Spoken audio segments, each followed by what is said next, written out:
After the documents we will start the training of dealer app. अब आपको ये समझ में आ गया कि क्या क्या डॉक्यूमेंटेशन होते हैं, उसमें क्या डेटा होता है, उसकी इंफॉर्मेशन क्या है, व्हीकल डिटेल्स क्या होती हैं, सब चीजें। उसके बाद है कि अब हमें ये जो डेटा है डीलर ऐप में अपडेट कैसे करना है।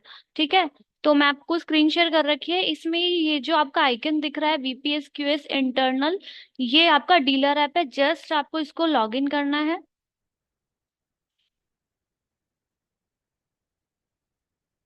आपकी आईडी क्रिएट हो जाएगी।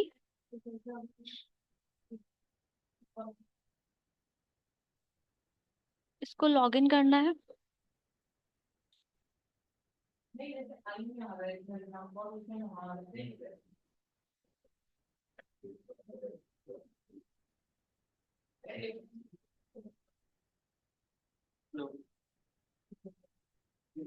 तो इसको बस ओके करना है आपको।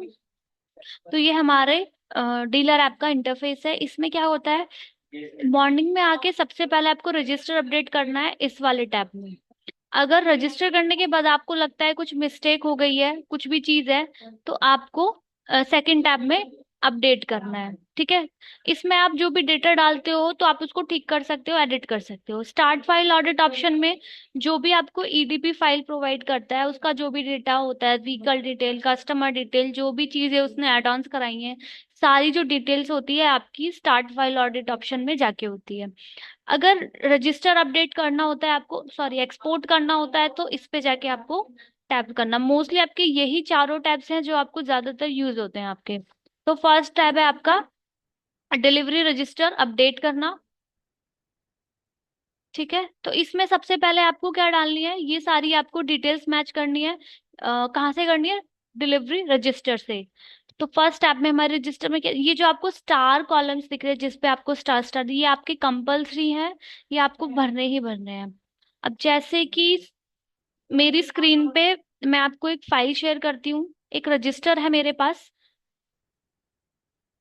तो इसमें ना ऐसा ही आपको रजिस्टर मिलेगा जिसमें आपको ये एंट्रीज मिलेंगी। अब मान लो कि पहली एंट्री हम लेते हैं, जैसे कि सेकंड है साहिल गसाना की एंट्री है, तो हमने मान लो यही वाली डालनी है। तो हमें क्या करना है, यहाँ पे हमें कस्टमर लिखना है साहिल, रजिस्टर से मॉडल क्या लिया है उसने, फ्रॉन्क्स। इसमें आपको मॉडल बस पिक करना है। हमारे यहाँ पे सारे मारुति के मॉडल्स होते हैं, जस्ट आपको पिक करना होता है। अब फ्रॉन्क्स उसने कार ली है तो हमने फ्रॉन्क सेलेक्ट कर लेना है। किस डेट पे उसका डीएमएस की इनवॉइस डेट क्या है, this is your invoice date. ये 24 तारीख की डेट दे रखी है, तो 24 आप यहाँ पे डेट ले सकते हो। ठीक है, उसके बाद आता है इनवॉइस का नंबर। इनवॉइस नंबर लेने के लिए आपको, ये आपका इनवॉइस नंबर है 204 00210, तो इसको हमने फिल करना है।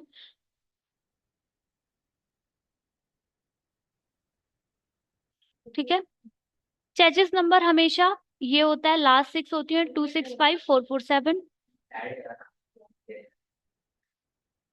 ठीक है, ये आपका चेसिस नंबर यहाँ से लेना है। आउटलेट हमेशा मेन ही रहता है, कस्टमर से कोई फीडबैक नहीं होता है, आपका इंटरेक्शन नो रहता है, रिमार्क्स में कुछ नहीं डालना होता है। अगर आपने इस गाड़ी का फिजिकल वेरिफिकेशन किया है, पीवी किया है, तो यस, अदरवाइज नो। अगर आप नो का ऑप्शन लेते हो तो भी आपको रीजन डालना पड़ता है कि आपने पीवी क्यों नहीं किया, या आप छुट्टी पे थे, या संडे को डिलीवरी थी, ये जो भी ऑप्शन है। कुछ भी ऑप्शन नहीं आता है तो आपको डोंट नो में जाके कर देना है। तो ये सारा आपका डिलीवरी रजिस्टर ऐसे क्रिएट होता है। तो एक एंट्री हमने कर दी, उसको क्रिएट न्यू फाइल पे आपको जरूर करना है। देखो डिलीवरी डेट मैंने भी डाली नहीं है, तो डिलीवरी डेट क्या हो गई इसकी, ये तो टाइम हो गया, ये इनवॉइस डेट है।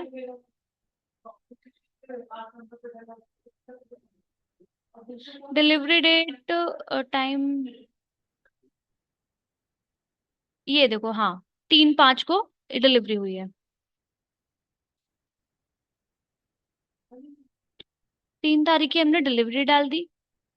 ठीक है,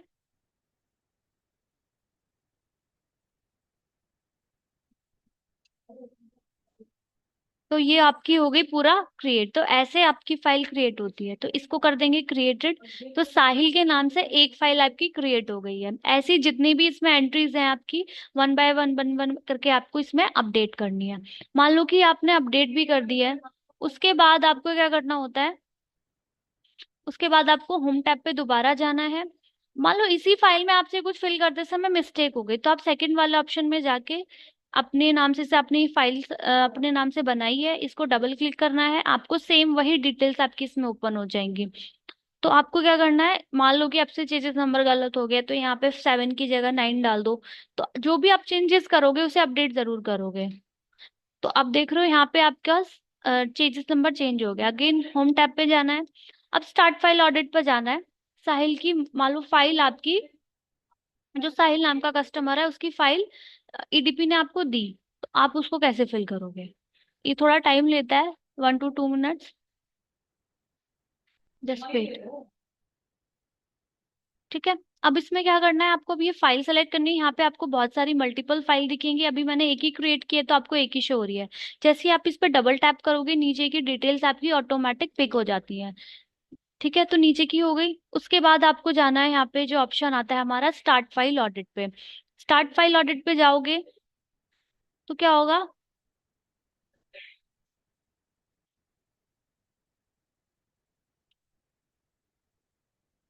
ये आपका पूरा इंटरफेस ओपन हो जाएगा। इसमें आपको जो जितने भी टैब्स शो हो रहे हैं अलग अलग, like customer detail, invoice, accessories, ये सारी चीजें आपको फिल करनी है। अब मान लो कि साहिल की आपको फाइल भी मिल जाती है, तो उसका जो फादर नेम है, जैसे कि मैं आपको एक फाइल दिखाती हूँ। जैसे कि मान लो कि एक फाइल है मेरे आपके सामने, ठीक है, इसमें बहुत सारे डॉक्यूमेंट्स हैं। ठीक है, तो आपको क्या करना है, इसी में से मान लो आपको डिटेल फिल करनी है, तो आपको सबसे पहले इनवॉइस लेना है। इनवॉइस में आपको मान लो ये हीरा लाल लालवानी कस्टमर है। ठीक है, तो आपको क्या करना है, इसकी डिटेल फिल करनी है। तो आपको यहाँ पे लिखना है, मैं शॉर्ट में लिख देती हूँ, ये कस्टमर है। इसका एड्रेस कंप्लीट नहीं आएगा, एड्रेस भी यहीं से मिल जाएगा। तो आपको सिर्फ ये लिखना है, जैसे ये जयपुर राजस्थान का कस्टमर है, तो इसका ये S2 कन्वर, ये सब नहीं लिखना है।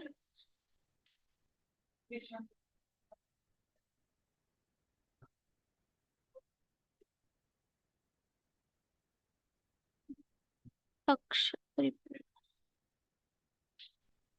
ठीक है, ये लिखना है।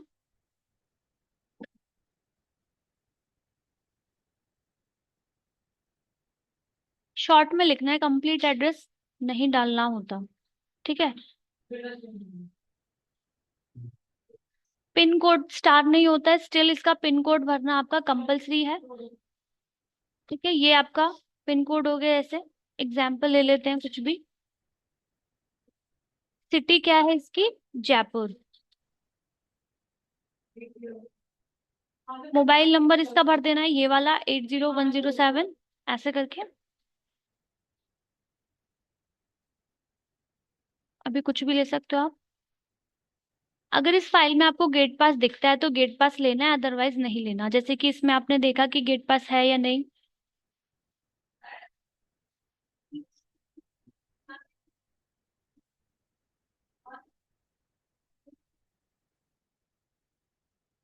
तो आपको फाइल में चेक करना है, जो भी आपके डॉक्यूमेंट अटैच होते हैं वो सारे आपको लेने हैं। तो गेट पास है इस फाइल में, ये रहा। तो ये आपका गेट पास हो गया। गेट पास लेना है तो यस करना पड़ेगा आपको, नो है तो नो। डीएमएस वाला है डीएमएस वाला, मैनुअल है मैनुअल। ठीक है, तो गेट पास है। आईडी प्रूफ्स हैं इसके, मींस की केवाईसी के डॉक्यूमेंट्स, तो वो चीज आपको लेनी है।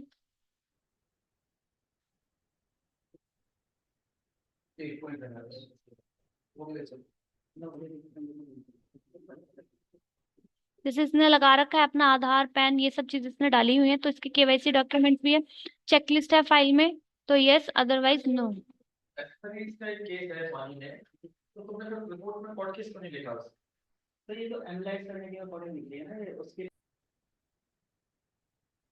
उसके बाद चेकलिस्ट अटैच है तो वो लिखना है, एड्रेस प्रूफ, कस्टमर लेजर, ये सारी चीजें आपको फाइल्स में से देख देख के फिल करनी है।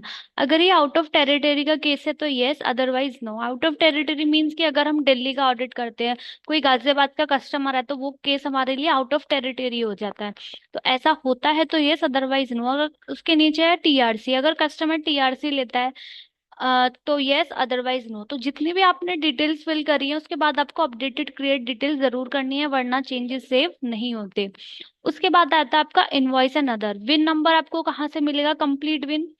मैंने बताया था आपको कि कस्टमर की फाइल में जो इनवॉइस होता है उसमें से आपको विन नंबर मिलता है। तो विन आपका 17 डिजिट का होता है, तो आपको कंप्लीट 17 डिजिट ही फिल करनी होती है। This is your, I will share you the, हाँ, ये आपका विन है। ये वाला M A J Z, ये वाला आपको पूरा कंप्लीट यहाँ पे विन डालना होता है। जो भी है स्टॉक ईयर ही ये आपका मैन्युफैक्चरिंग ईयर होता है। जैसे कि आपको इंश्योरेंस से शो होगा कि आपका मैन्युफैक्चरिंग ईयर क्या है, तो इसमें आपका जो मैन्युफैक्चरिंग ईयर 2023 है, तो आपको 23 डालना है। अगर इनवॉइस का बिल अटैच है तो yes, otherwise no. Booking date आपको मिलेगी आपके इनवॉइस से, तो ये आपकी बुकिंग डेट है। ऑर्डर डेट आपकी बुकिंग डेट होती है, तो ये आपकी बुकिंग डेट है। ये आपकी बुकिंग डेट है 22। तो इसमें एग्जाम्पल के लिए हम कुछ भी ले सकते हैं। तो ये आपका पूरा टैब फिल होता है। उसके बाद ये आपको अपडेट जरूर करना है। उसके बाद है एसेसरीज। अगर कस्टमर एसेसरीज लेता है तो उसका बिल भी अटैच होगा कस्टमर की फाइल में। अगर होता है तो यस, अदरवाइज नो। यस लेते हैं तो डीएमएस है, नॉन डीएमएस है, या बोथ है। तो कितने की उसने एसेसरीज लिए हैं, जैसे कि कस्टमर की फाइल में एसेसरीज का बिल अटैच होगा अगर कस्टमर एसेसरीज लेता है तो। जैसे कि ये आपका एसेसरीज का बिल है, तो टोटल उसने 18,823 रुपए की एसेसरीज परचेज करी है, तो ये आपका पूरा अमाउंट आता है। ये आपका